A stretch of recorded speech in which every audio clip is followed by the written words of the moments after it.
She messaged, "I'm thinking we might need to split up." The message arrived quietly, almost politely, like it wasn't carrying the weight of 2 years of my life inside it. I stared at the screen for a moment. Then I typed back, "I'm on board. Your belongings will be on the front steps in 60 minutes. The typing indicator appeared instantly. Vanished. Appeared again. Then my phone exploded. Wait, hold on, I was kidding. I wasn't serious. Rachel, call me. I didn't. My name is Rachel Carter. I'm 31 years old, and at that exact moment, I was sitting at the small workstation tucked into the corner of my apartment living room, reviewing quarterly financial summaries on my laptop. Numbers have always made sense to me. People less so, especially Oliver. Oliver Hayes, 28, my boyfriend. Or I suppose at that moment, technically, my ex-boyfriend. The notification that started everything popped up while I was halfway through reconciling a set of expense reports. I remember the soft glow of the screen reflecting off the glass coffee table, the quiet hum of the refrigerator in the kitchen. Ordinary sounds. Ordinary night, until his message arrived. I think maybe we should end things. This just isn't clicking anymore. I read it once, then again. I expected to feel shock, anger, some kind of emotional impact. Instead, what I felt was something strangely close to relief. Because Oliver had been playing this same game for months. Every few weeks, whenever I didn't give him exactly what he wanted, the breakup threat appeared like clockwork. A little emotional grenade tossed casually into the room, usually followed by tears, apologies, and some dramatic reconciliation where I was expected to prove how much I cared. The last time had been because I couldn't take a random Thursday off work for his coworker's backyard barbecue. Before that, it was because I chose to attend my sister's engagement dinner instead of his office mixer. Each time it was the same script. I don't think you're fighting hard enough for this relationship, which apparently meant bending reality to accommodate whatever he wanted that week. But this time something inside me simply stopped participating. My phone buzzed again. Oliver. Rachel, seriously, call me. You're overreacting. It was a joke. A joke. I leaned back in my chair and stared at the ceiling. Funny how the word joke gets used when someone suddenly realizes their bluff has been called. Another message arrived. I was testing you. There it was, the confession, testing me. Like our relationship was some kind of emotional obstacle course he expected me to sprint through every time he snapped his fingers. I muted the phone. Then I stood up. If Oliver wanted a test, I supposed he was about to receive one. Just not the kind he expected. I started in the bathroom, the place where his presence had quietly expanded over time like ivy creeping across a wall. Several bottles of conditioner and beard products lined the shelf beside the sink. A drawer full of skincare items. An electric trimmer he had left on the counter weeks ago. The medicine cabinet slowly emptied as I placed everything into a box. Funny thing about clutter, you don't really notice how much space it takes until it's gone. Next stop, the bedroom. Oliver had never officially moved in. But if you walked through my apartment, you'd assume otherwise. Shirts hanging beside mine in the closet. Shoes by the door. The small accessories tray he'd insisted looked better on the nightstand.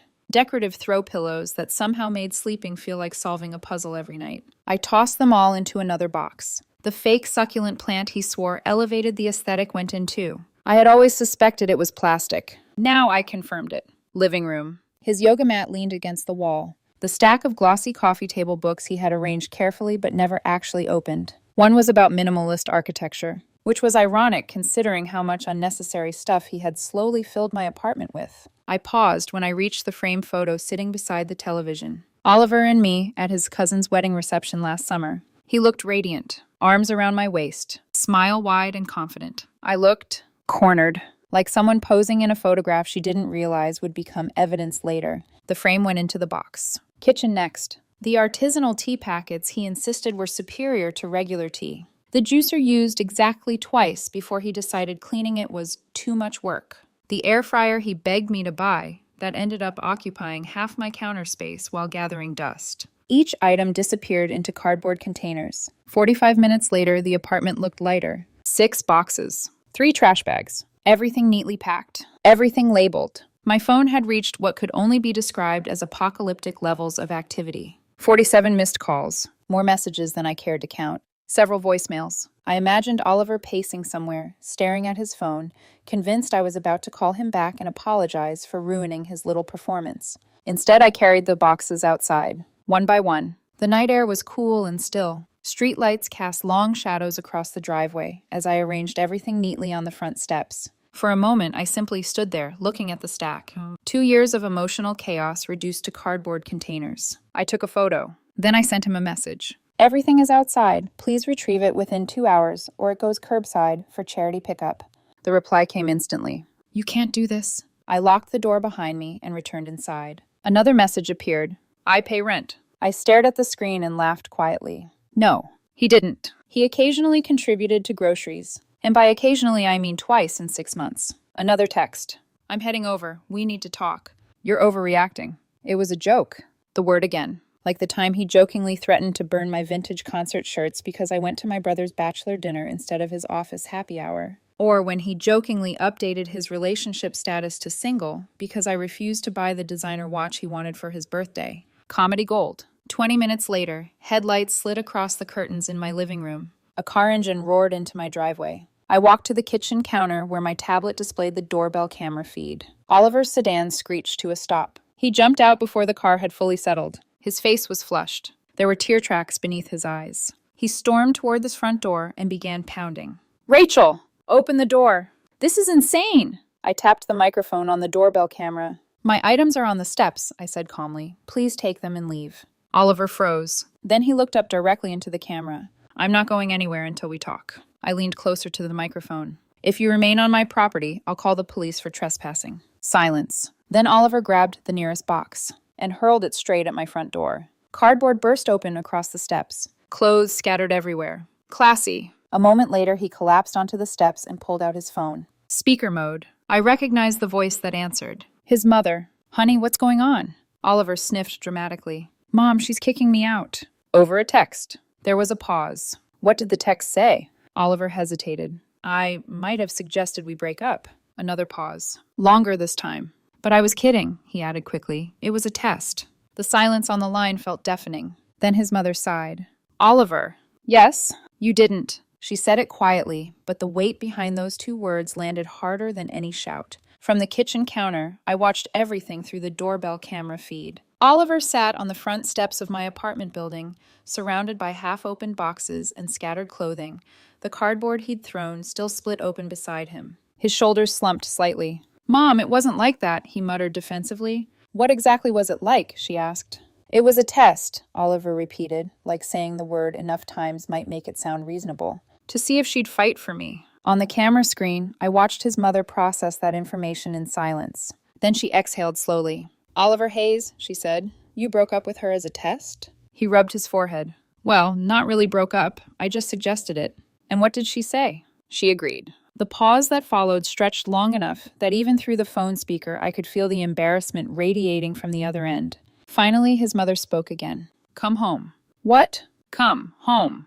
But she threw all my stuff outside. No, his mother corrected calmly. You threw your stuff outside when you threw that box.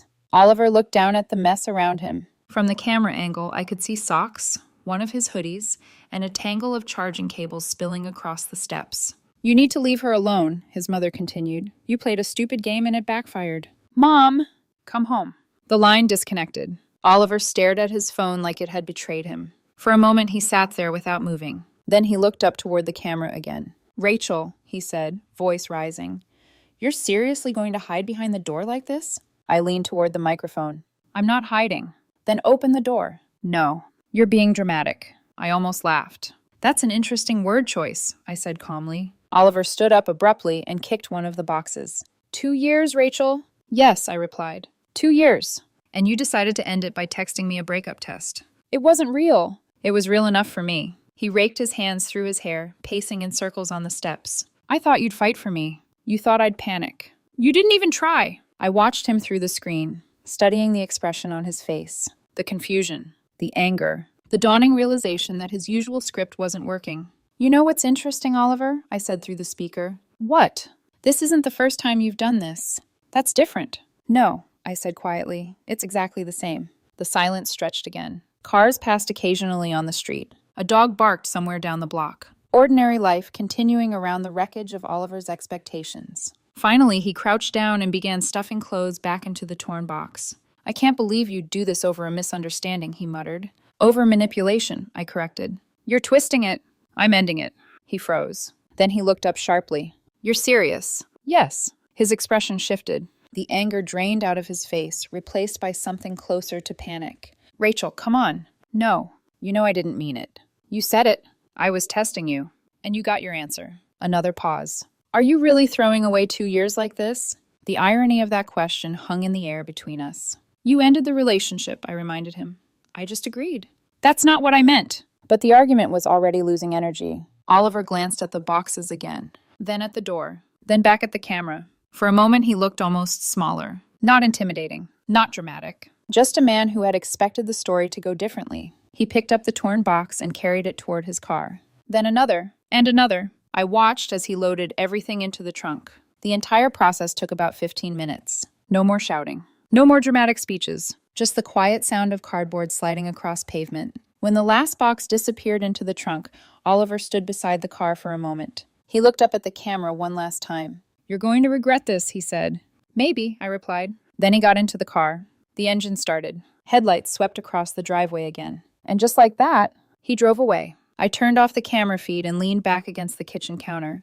The apartment felt strangely quiet, but also strangely clear, like someone had opened a window in a room that had been stuffy for a long time. I walked slowly through the living room. The shelves were emptier. The couch had fewer unnecessary pillows. The kitchen counter actually had space again. It was subtle, but the difference was noticeable. My phone buzzed again. Oliver, of course. I glanced at the screen. 7 new messages. I didn't open them. Instead, I placed the phone face down on the counter and went back to my laptop. The financial summaries were still open. Numbers still waiting for review. Life, apparently, had decided to continue exactly where it left off. But Oliver wasn't finished. Not even close. The next message arrived at 2:04 a.m. I woke to the vibration of my phone on the nightstand. Half asleep, I picked it up. A single message. From Oliver. Rachel, we need to talk. I closed my eyes and set the phone back down. A second message appeared. She says she's late. My brain processed the sentence slowly. Then another message arrived. I think I got someone pregnant.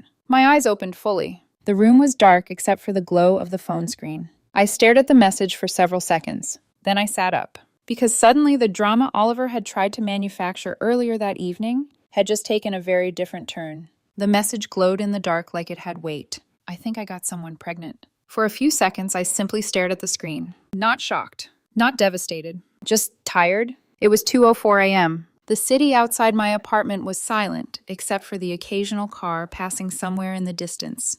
My bedroom was dim, the faint light from the street lamp slipping through the blinds. I rubbed my eyes and read the message again. Then another one arrived. Rachel, we need to talk. Another. I'm serious. I sat up against the headboard and let out a slow breath. Oliver's timing, as always, was dramatic. A breakup test earlier that evening. A front step meltdown. His mother telling him to go home. And now this. A pregnancy scare. I typed slowly. Who is late? 3 dots appeared immediately. The girl from before, he replied. I think she might be pregnant. I blinked. Then I looked at the message again. At least this version was biologically possible. You said you hadn't been seeing anyone, I wrote. I wasn't, he replied quickly. This was before. Before what? Before things got bad with us. The apartment was silent again as I considered that sentence. Oliver, I typed. Yes? We haven't been intimate in 3 weeks. A pause. Then he replied. Yeah. You told me it was because I was emotionally distant, I continued. Another pause. Then, things happen. I sighed. Of course they do. I stared at the phone for another few seconds before typing my next message. Well, I wrote calmly, if someone thinks she's pregnant, she should take a test. I know. If the result is positive, you can handle any necessary legal matters through an attorney. 3 dots appeared. Vanished. Appeared again. You're seriously saying that like it's a business meeting, Oliver replied. That's because it is. You're not even upset? Should I be? You're acting like this doesn't matter. It matters to the 2 people involved, I said. That's not what I meant. I know. A long pause stretched across the conversation. Then Oliver typed again. You're really not going to fight for us? The question hung there. Even through text, I could hear the frustration in it. The same question he'd asked in 100 different forms over the past 2 years. Why aren't you reacting the way I want you to? Oliver, I wrote slowly. You ended the relationship. I said it was a test, and you got your answer. The typing indicator flickered again, then disappeared. Minutes passed. The screen remained silent. Finally, I set the phone down and turned off the lamp beside my bed. Within a few minutes, I was asleep again. Morning arrived quietly. Sunlight filtered through the kitchen windows as I poured coffee and checked my phone. No new messages. The conversation from the night before sat there unchanged. No follow-up, no dramatic revelation, just silence, which told me everything I needed to know. I went to work. The office routine was exactly the same as every other weekday. Emails, meetings, financial forecasts, normal life. Around noon, my phone buzzed again. Oliver. I opened the message. Test was negative. I stared at the screen, then typed one word. Okay. 3 dots appeared, then disappeared again. And that was the end of the pregnancy storyline. But Oliver wasn't finished. Not even close. The next escalation arrived that evening. Not through text. Through social media. A friend sent me a screenshot. Oliver's face filled the image. Red-rimmed eyes. Tear streaks. The caption read, "When you invest 2 years in someone and they throw you away over a misunderstanding." Underneath, the comments were already piling up. Men are trash. You deserve better, King. Her loss. Stay strong. I scrolled through them quietly. Then I saw a familiar name appear. Marco, one of our mutual friends. His comment was simple. Didn't you dump her, though? The replies underneath his comment multiplied instantly. Wait, what? I thought she kicked him out. Hold on. 5 minutes later, the entire post disappeared. Deleted. I set my phone down and went back to my dinner, but the campaign had begun. 2 days later, Oliver sent another message. You kept some of my things. I raised an eyebrow. Which items? My grandmother's necklace. You don't have a grandmother's necklace. The charger for my tablet. You took it. My sentimental keepsakes. I typed slowly. Everything you left was placed on the front steps. You threw a box at my door and collected the rest. I have camera footage. A pause. Then a new message appeared. You owe me money. For what? Another pause. No answer. Just silence. I shook my head and set the phone aside again. But Oliver still wasn't finished escalating. The next move was something I hadn't expected. 2 days later, my office receptionist called my desk. Rachel, there's a call for you. From who? They say they're your dentist. That was odd. But I took the call. Hello? A familiar voice answered immediately. Rachel. I closed my eyes. Oliver. I needed to reach you. You impersonated my dentist? They wouldn't connect me otherwise. That's illegal. I just wanted to talk. This is harassment. You can't threaten me. I'm not threatening you, I said calmly. I'm informing you. Silence. Then Oliver spoke again. I know your secrets. That made me pause. Oh, I said. Yes. Which ones? Another pause. Then he said it. Your search history. I blinked. My search history? Yes. What about it? You think I didn't see it? Oliver, I said slowly. My search history contains fantasy football drafts and grilling tutorials. Silence. Then the call disconnected. I stared at the phone for a moment, then laughed. Because if that was Oliver's idea of leverage, he was running out of ammunition. Unfortunately for both of us, he wasn't running out of ideas. If Oliver had simply stopped after the phone call, the story might have ended quietly. But manipulation rarely fades out gracefully. It escalates. And Oliver Hayes had never been good at letting things end. The next escalation happened 4 days later. At 6 a.m., the gym. My routine rarely changed. I liked early mornings, fewer people, quieter atmosphere, no unnecessary conversation. The gym lights were bright, the smell of rubber mats and metal lingering in the air. A few regulars moved silently between machines. I was halfway through a bench press set when I noticed someone standing near the front desk. Someone familiar. Oliver. For a moment, I thought I was imagining things. But then he turned slightly and the overhead lights caught his face. Nope. Definitely Oliver. He was leaning casually against the counter, talking to the receptionist. I racked the bar and sat up slowly. The receptionist looked uncertain. Oliver smiled at her, gesturing toward the door scanners. I just misplaced my key fob, he said. Could you let me through? The receptionist glanced toward me. Sir, she says she's your partner. I wiped my hands with a towel and stood up. Ex-partner, I said calmly as I walked toward them. Oliver turned, his smile widening, like this was some charming coincidence. Rachel. Oliver. He spread his arms slightly. See, it's fine. The receptionist looked between us, confused. You two know each other? We dated, I said. Past tense. Oliver laughed lightly. Don't be like that. He messaged me ending things, I continued evenly. I agreed. 4 days ago. The receptionist's expression shifted immediately. Oliver leaned closer to the counter. Babe, come on. I didn't respond. Instead, I looked at the staff member. He isn't on the membership, I said. I pay for that membership, Oliver interrupted. For me, I replied. Another pause. Then the receptionist pressed a button under the counter. Within 30 seconds, a security guard appeared from the hallway. What's the problem? The receptionist nodded toward Oliver. He says he belongs here. I do, Oliver insisted. Security turned to me. Ma'am? He does not, I said. Security looked back at Oliver. Sir, I'm going to need you to leave. Oliver's smile vanished. You're serious? Yes, the guard said calmly. This is ridiculous, Oliver snapped. Sir, I just want to talk to her. Outside, the guard replied. Oliver glared at me. You're sabotaging my wellness routine. The irony of that sentence almost made me laugh. Oliver hadn't stepped inside that gym once in the 2 years I'd been paying for the membership. Security gently guided him toward the exit while he continued protesting. I just came to talk. Sir, you need to leave. The doors closed behind him. The gym returned to its quiet routine. I walked back to the bench and resumed my workout. Because honestly, what else was there to do? That afternoon, my phone rang again. This time it was Lauren, Oliver's friend. I answered cautiously. Hello? Rachel, Lauren said immediately. You need to take Oliver back. I leaned back in my chair. Why? He's staying on my futon and crying nonstop. I waited. It's been 3 days. That sounds like your situation, I said calmly. He's devastated. He broke up with me. He said it was a test. Yes, everyone tests relationships sometimes. No, I replied. Healthy people don't. Lauren sighed loudly. You're being cold. I'm being consistent. He's threatening something drastic. That caught my attention slightly. Like what? He booked a flight to his ex-girlfriend's city. I blinked. Okay.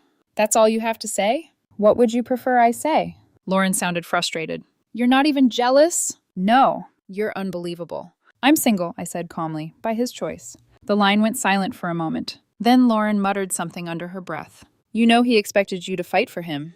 I know. You didn't. No. Another pause. Well, she said finally, don't say we didn't try to warn you. The call ended. I placed the phone back on the desk. Oliver's ex-girlfriend's strategy was textbook. Mention another woman. Create jealousy. Force a reaction. Except this time the script wasn't working. Because the moment Oliver sent that first message, the relationship had already ended. But Oliver wasn't done yet. 2 days later, Marco texted me. Just a heads up. What happened? Oliver's showing up everywhere. Where? Every group hangout. I frowned. Marco continued. Board game night. Pub quiz. Beach volleyball. And? He acts surprised every time you're there. Interesting. Even though we told him you'd be there. Of course he did. Marco added another message. He cornered like 5 people last night telling the story. What version?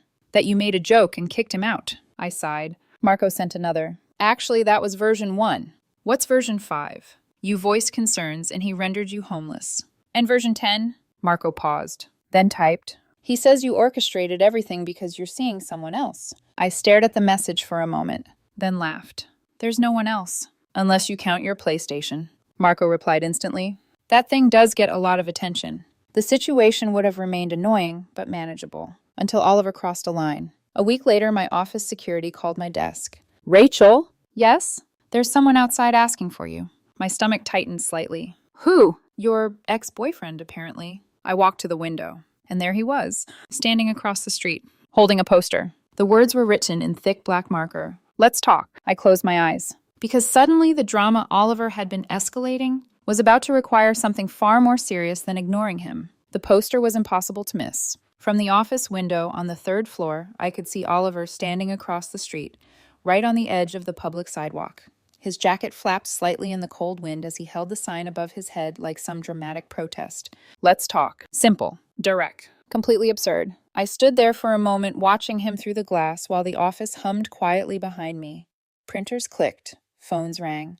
Someone laughed near the break room. Normal life. Meanwhile, Oliver was staging a romantic standoff like he was auditioning for a terrible movie. My phone buzzed. It was HR. Rachel, we've noticed someone outside asking for you. Yes, I said. That's my ex-boyfriend. Do you feel safe? The question was asked gently, but it carried weight. I do, I replied, but I'd appreciate it if security kept an eye on him. Of course. I stepped away from the window and returned to my desk. 10 minutes later, security escorted Oliver away from the sidewalk. I assumed that would be the end of it. I was wrong. The next day, he came back. Same location. Different sign. You can't ignore love. This time, the security guard didn't hesitate. Within minutes, 2 police officers arrived. I watched the conversation unfold from the window. Oliver gestured dramatically, while the officers spoke calmly. Eventually, one of them pointed down the street. Oliver reluctantly walked away. That afternoon, HR called me again. You may want to consider filing a report, the representative suggested. I already have. Then we recommend documenting every interaction. I thanked them and hung up, because by that point, I already knew where this was heading. Some people accept rejection. Others turn it into a campaign. The official step happened 2 days later. I filed for a restraining order. The evidence folder was thicker than I expected. Text messages, doorbell camera footage, screenshots of his social media posts, police incident reports, security logs from my office building. The process itself was surprisingly calm, almost clinical, which somehow made the situation feel even stranger. Because the entire chain of events had started with one simple message. I think we should split up. While the legal process moved forward, Oliver apparently decided to try something new. A week later, my doorbell rang. I checked the camera feed. A man stood outside. Tall, broad shoulders, nervous posture. Definitely not Oliver. I opened the door cautiously. Can I help you? The man shifted awkwardly. You Rachel? Yes. I'm Blake. Okay. Oliver's ex-girlfriend sent me. I folded my arms slightly. And? Blake cleared his throat. She told me what you did.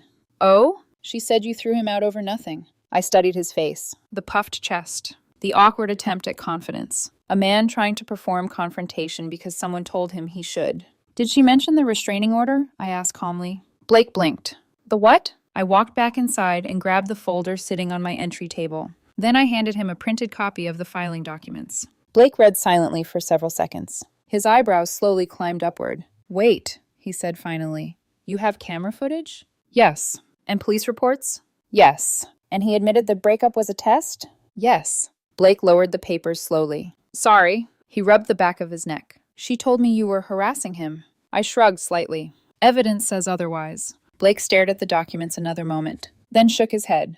I had no idea. Understandable. He handed the papers back. Thanks for showing me. Of course. He started walking away, then turned around briefly. Honestly? Yes. You might have just saved me 6 months of therapy. Happy to help. Blake nodded once, then walked down the driveway and disappeared down the street. 10 minutes later, my phone rang. Oliver. I let it go to voicemail. 30 seconds later, the voicemail notification appeared. I listened. Rachel! Oliver's voice exploded through the speaker. What did you tell Blake? Silence. Then the rant continued. You sabotaged my relationship. Another pause. He was supposed to help me talk to you. The message ended with a frustrated groan and the sound of something slamming. I deleted it, because by that point the entire situation had started to feel less like drama and more like background noise. 2 weeks later, the court date arrived. Oliver showed up looking exhausted, dark circles under his eyes, wrinkled shirt. His confidence from earlier confrontations had evaporated. The judge reviewed the file slowly. Messages, photos, reports. Then he looked up at Oliver. Mr. Hayes, he said calmly. Yes, Your Honor. You terminated the relationship. Oliver shifted uncomfortably. It was a test. The judge raised one eyebrow. A test? Yes, to see if she loved me. The courtroom went quiet. The judge leaned back slightly. That's manipulation, he said flatly. Oliver opened his mouth, then closed it again. The judge turned toward me briefly, then back to Oliver. The evidence shows a pattern of harassment following the breakup. Oliver stared at the table. The judge picked up his pen. The restraining order is granted. The sound of the pen touching paper echoed louder than it should have. 500 feet, the judge continued, from Ms. Carter, her residence, and her workplace. Oliver said nothing. The gavel came down once, and just like that, the legal part of the story was over. But the emotional aftermath was only just beginning. The restraining order didn't magically erase Oliver from existence. It simply drew a line, 500 feet, from me, from my apartment, from my workplace, a clean boundary written in legal language. For most people, that would have been the end of the story. Oliver, unfortunately, had never been most people. The first workaround arrived 3 days later. A handwritten letter delivered through a mutual acquaintance. I didn't open it. I handed it straight to my attorney. The second attempt came through a burner social media account. The message read, I just want closure. Blocked. Reported. Archived with the rest of the documentation. The third attempt was almost impressive in its creativity. Oliver appeared outside a cafe I occasionally visited after work. Technically, he wasn't violating the order. He stood across the street, just outside the 500-foot line, watching. My lawyer handled that one quickly. Another police report, another warning. And after that, the attempts stopped. Mostly. Life has a strange way of settling after chaos. The apartment became quiet again. Not the heavy quiet that comes after arguments. A lighter one. The kind that makes you realize how much noise someone had been creating without you noticing. The decorative pillows were gone. The fake succulent plant disappeared. The kitchen counter had space again. I replaced the clutter with things I actually liked. A small herb garden by the window. A proper espresso machine. A bookshelf that contained books people actually read. My evenings became predictable again. Work. Gym. Dinner. Sometimes a movie. Sometimes a long walk through the neighborhood. No dramatic phone calls. No emotional ultimatums. No relationship tests. Just peace. 2 months later, I received a promotion at work. Nothing dramatic, just recognition for the projects I'd been quietly managing all year. My manager shook my hand. You've been extremely focused lately. I smiled slightly. You have no idea. 6 months after the breakup, I ran into someone I hadn't expected. Oliver's mother. The supermarket. I was standing in the produce aisle examining avocados when I heard my name. Rachel? I turned. She stood a few feet away, holding a basket of groceries. For a moment, neither of us moved. Then she walked over slowly. I hope it's okay that I say hello. It is. She looked slightly uncomfortable. I wanted to apologize, she said quietly, for everything. You don't have to. I know, she replied, but I want to. She sighed. Oliver is working on himself. That's good. He knows he messed up. I nodded politely. He told his therapist about the testing thing. The word hung between us. Testing. As if relationships were science experiments. I never taught him that, she added softly. I believe you. She gave a small, tired smile. You were good for him. Past tense, I said gently. Yes, she agreed, past tense. We stood there for another moment before she picked up a tomato from the display and placed it in her basket. Well, she said, I hope life treats you well, Rachel.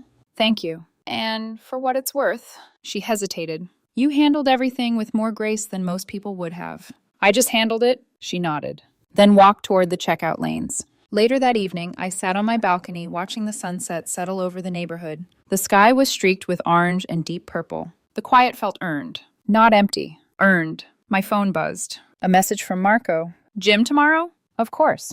New deadlift PR attempt? Obviously. He replied with a laughing emoji. I set the phone down and leaned back in the chair. Somewhere across the city, Oliver Hayes was probably still telling people his version of the story. Maybe the one where I overreacted. Maybe the one where he was misunderstood. Maybe the one where the breakup was just a harmless test. But the truth was much simpler. He threatened to end the relationship. I agreed. And when someone dangles the possibility of leaving to control you, sometimes the best response is simply to let them go. My only regret? I should have done it sooner. Also, those decorative pillows were genuinely impossible to sleep with. Last update I heard about Oliver? He's dating someone new. Apparently, they both enjoy relationship tests. They break up every other week, then get back together, which honestly sounds like the perfect pairing. Meanwhile, the only tests I'm running these days are whether I can beat my deadlift record and whether my new smoker can produce the perfect rack of ribs. So far, both are performing far better than Oliver's relationship experiments ever did.